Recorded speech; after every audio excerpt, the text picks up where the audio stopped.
त्र्यंबकं यजामहे सुगंधिं पुष्टिवर्धनम् उर्वारुकमिव बंधनाय मृत्योर्मुक्षी अमावृता। ओम नमः शिवाय। श्री शिवाय नमस्तुभ्यम। सावन मास महाअमात्य के 19वें अध्याय के अंतर्गत श्रावण मास की दोनों पक्षों की एकादशियों के व्रतों का वर्णन तथा विष्णु पवित्रारोपण विधि का वर्णन किया गया है। शिव जी बोले, हे महामुनि, अब मैं श्रावण मास में दोनों पक्षों की एकादशी तिथि को जो किया जाता है उसे कहता हूँ, आप सुनिए। हे वत्स, रहस्य में अति श्रेष्ठ महान पुण्य प्रदान करने वाले तथा महापातकों का नाश करने वाले इस व्रत को मैंने किसी से कभी नहीं कहा, पर प्रेमवश होके आपके आगे मैं इसका वर्णन करता हूँ। यह एकादशी व्रत श्रवण मात्र से मनुष्यों को वांछित फल प्रदान करने वाला, पापों का नाश करने वाला, सभी व्रतों में श्रेष्ठ तथा शुभ है। इसे मैं आपसे कहूँगा, आप एकाग्रचित्त होकर सुनिए। दशमी तिथि में प्रातः काल स्नान करके शुद्ध होकर संध्या आदि कर लें। तत्पश्चात वेद वेता, पुराणज्ञ तथा जितेंद्रिय विप्रों से आज्ञा लेकर 16 उपचारों से देवादिदेव भगवान का विधिवत पूजन करके इस प्रकार प्रार्थना करें, हे पुंडरीकाक्ष, मैं एकादशी को निराहार रहकर दूसरे दिन भोजन करूंगा। हे अच्युत, आप मेरे शरणदाता होइए। हे वत्स, गुरु, देवता तथा अग्नि के सानिध्य में नियम धारण करें और उस दिन काम क्रोध रहित होकर भूमि पर शयन करें। उसके बाद प्रातः काल होने पर भगवान केशव में मन लगाएं। दिन भर के क्रियाकलापों जैसे भूख लगना, प्रस्खलन, गिरना, ठोकर आदि लगने के समय श्रीधर इस शब्द का उच्चारण करें। हे वत्स, यह व्रत मोक्ष प्रदान करने वाला है। अतः आगे आने वाले 3 दिन तक पाखंडी लोगों के साथ बातचीत, उन्हें देखना तथा उनकी बातें सुनना, इन सब का त्याग कर देना चाहिए। तदंतर क्रोध रहित होकर पंचगव्य लेकर मध्याह्न के समय नदी आदि के निर्मल जल में स्नान करना चाहिए। सूर्य को नमस्कार करके भगवान श्रीधर की शरण में जाना चाहिए और वर्णाचरण की विधि से सभी कर्तव्य संपन्न करके घर वापस आना चाहिए। वहाँ पुष्प, धूप तथा अन्य प्रकार के नैवेद्यों से श्रद्धा पूर्वक भगवान श्रीधर की पूजा करनी चाहिए। उसके बाद स्वर्ण में पंचरत्न युक्त श्वेत चंदन से लिप्त तथा 2 वस्त्रों से आच्छादित कलश को स्थापित करके और शंख चक्र गदा युक्त देवादिदेव श्रीधर की प्रतिमा स्थापित कर उनकी पूजा करके गीत वाद्य तथा कथा श्रवण के साथ रात्रि में जागरण करना चाहिए। इसके बाद विमल प्रभात होने पर द्वादशी के दिन विधिवत पूजन करके बुद्धिमान मनुष्य को चाहिए कि श्रीधर नाम का जाप करे। इसके बाद उन शंख चक्र तथा गदा धारण करने वाले देव देवेश श्रीधर की पुनः पूजा करें और स्वर्ण दक्षिणा सहित कलश ब्राह्मण को प्रदान करें। उस समय ब्राह्मण को विशेष करके नवनीत अवश्य प्रदान करें।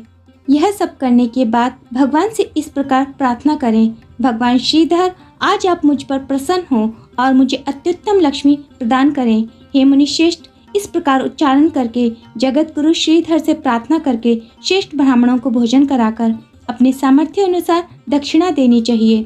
उसके बाद सेवकों आदि को भोजन कराकर गायों को घास खिलानी चाहिए। इसके बाद मित्रों तथा बंधु बांधवों समेत स्वयं भोजन करना चाहिए। हे सनत कुमार, मैंने आपको यह श्रावण मास की शुक्ल पक्ष की एकादशी व्रत विधि बतला दी। इसी प्रकार कृष्ण पक्ष की एकादशी में भी करना चाहिए। दोनों व्रतों में अनुष्ठान समान है, केवल देवताओं के नाम में भेद है। जनार्दन, मुझ पर प्रसन्न हो, यह वाक्य बोलना चाहिए। शुक्ल एकादशी के देवता श्रीधर हैं और कृष्ण एकादशी के देवता जनार्दन हैं।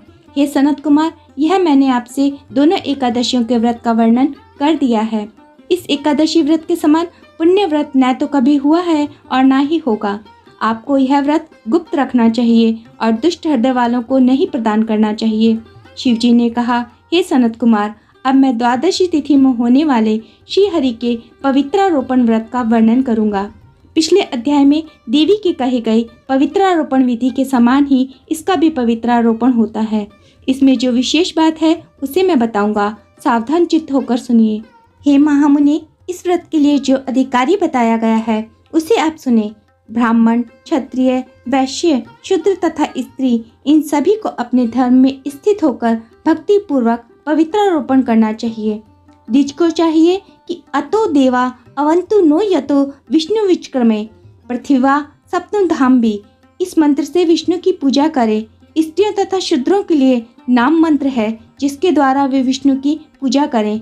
इसी प्रकार द्विज क्रतुदाय इस मंत्र से शिव जी की पूजा करें। स्त्रियों तथा शूद्रों के लिए नाम मंत्र है जिसके द्वारा वे शिव जी की पूजा करें।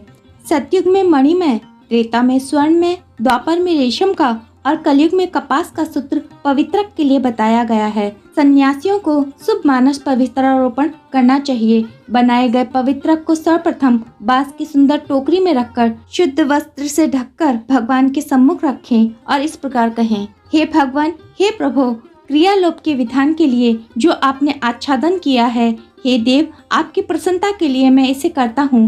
हे देव, मेरे इस कार्य में विघ्न न उत्पन्न हो। हे नाथ, मुझ पर दया कीजिए। हे देव, सब प्रकार से सर्वदा आप ही मेरी परम गति हैं। हे जगतपते, मैं इस पवित्रक से आपको प्रसन्न करता हूँ। ये काम क्रोध आदि मेरे व्रत का नाश करने वाले ना हो। हे देवेश, आप आज से लेकर वर्ष पर्यंत अपने भक्त की रक्षा करें। आपको नमस्कार है। इस प्रकार कलश में देवता की प्रार्थना करके बांस के शुभ पात्र में स्थित पवित्रक की आदर पूर्वक प्रार्थना करनी चाहिए। हे पवित्रक, वर्ष भर की गई पूजा की पवित्रता के लिए विष्णु लोक से आप इस समय यहाँ पधारे। आपको नमस्कार है। हे देव, मैं विष्णु के तेज से उत्पन्न मनोहर, सभी पापों का नाश करने वाले तथा सभी मनोकामनाओं को पूर्ण करने वाले इस पवित्रक को आपके अंग में धारण कराता हूँ। हे देवेश, इस पुराण पुरुषोत्तम आप मेरे द्वारा आमंत्रित हैं, अतः आप मेरे समीप पधारें। मैं आपका पूजन करूँगा। आपको नमस्कार है। मैं प्रातः काल आपको यह पवित्रक निवेदन करूँगा। उसके बाद पुष्पांजलि देकर रात्रि में जागरण करना चाहिए।